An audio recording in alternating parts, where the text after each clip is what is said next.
Mengikuti kata-kata Feng Tianxing, Jiang juga menahan emosinya dan menunggu dengan sabar sampai situasi berubah.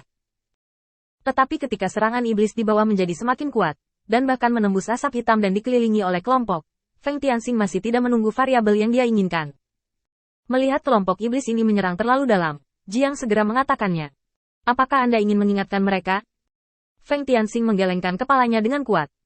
Dalam perang tingkat ini, jika Anda dapat mengandalkan iblis di satu kota untuk menukar sarana ofensif lawan, saya pikir itu adalah bisnis yang sangat hemat biaya.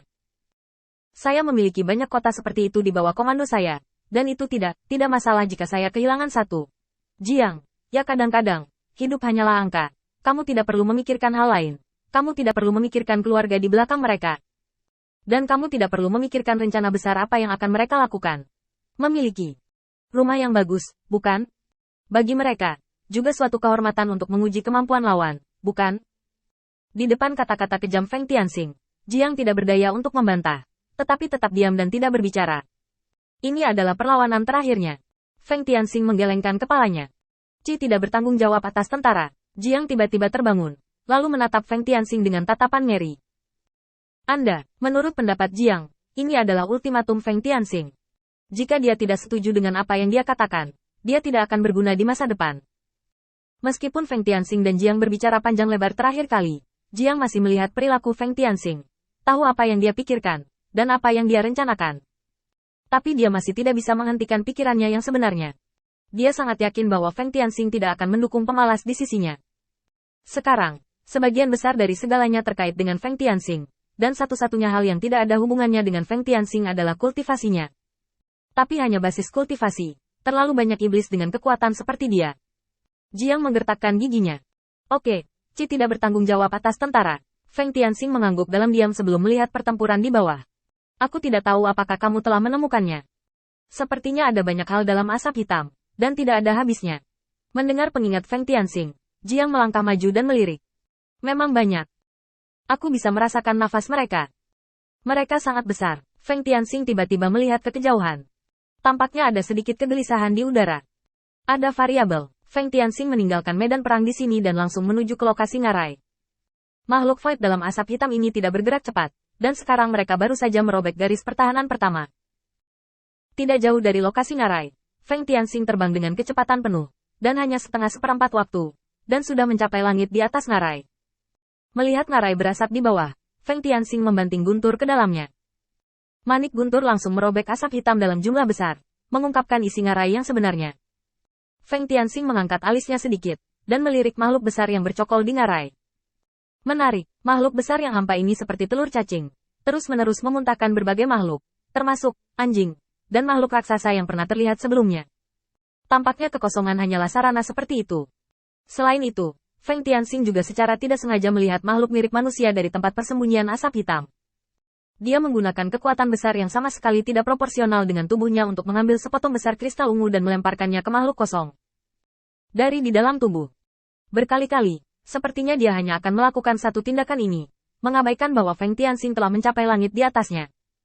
Segera Feng Tianxing kehilangan minat, karena apa yang dia buang sekarang adalah hal-hal biasa, paling banyak pabrik umpan meriam biasa. Tepat ketika Feng Tianxing akan mencari di tempat lain, makhluk besar itu tiba-tiba membuka mata satunya dengan sedikit keceriaan dan ejekan di matanya. Perubahan mendadak membuat Feng Tianxing sedikit terkejut, dan guntur menjaga sisinya. Saat berikutnya, dia melihat makhluk kosong itu membuka mulutnya, dan puluhan setan berjalan keluar dengan rapi.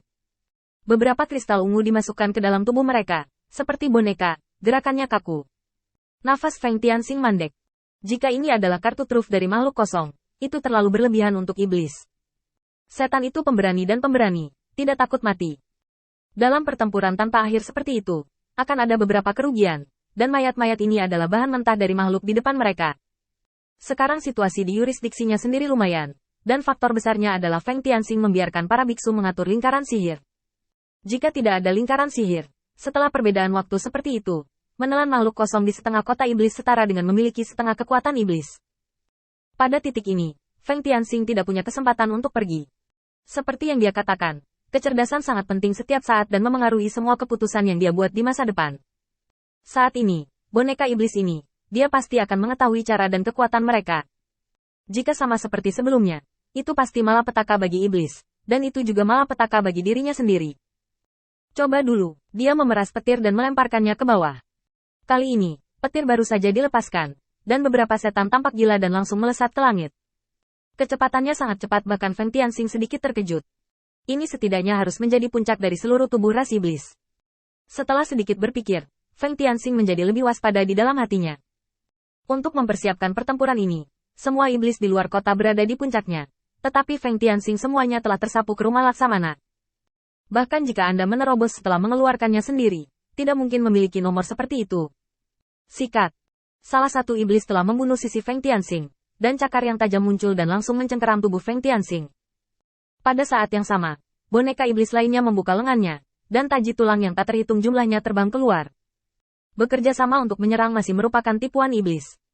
Ledakan. Dengan guntur yang mengamuk di sisi Feng Tianxing, sarana kedua iblis itu dikalahkan.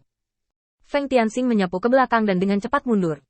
Informasi ini terlalu penting, dan Anda harus memberitahu semua iblis di bawah Anda sesegera mungkin, dan Anda tidak dapat membiarkan mereka mati secara membabi buta. Selain itu, yang terbaik adalah memberitahu iblis di belakang Anda sehingga mereka dapat mempersiapkannya. Feng Tianxing tidak memiliki pemikiran lain sekarang. Semakin cepat informasi ini diberitahukan, semakin cepat wilayahnya sendiri dan iblis di dekatnya dapat mengurangi kerugian, dan semakin lemah lawannya di masa depan. Tiba-tiba, kesadaran Feng Tianxing bergerak, dan peta dari pasar gelap muncul di depannya, dan dia mengulurkan tangannya dan menyapu ngarai di atas. Bola Hollow, serangan ini dari dalam. Tidak, ada begitu banyak ruang di dunia ini. Mengapa iblis menciptakan dunia seperti itu? Kami hanyalah umpan meriam terluar, atau itu semua hanya kebetulan? Untuk sesaat, tujuan ras iblis untuk melebur 3000 dunia menjadi membingungkan.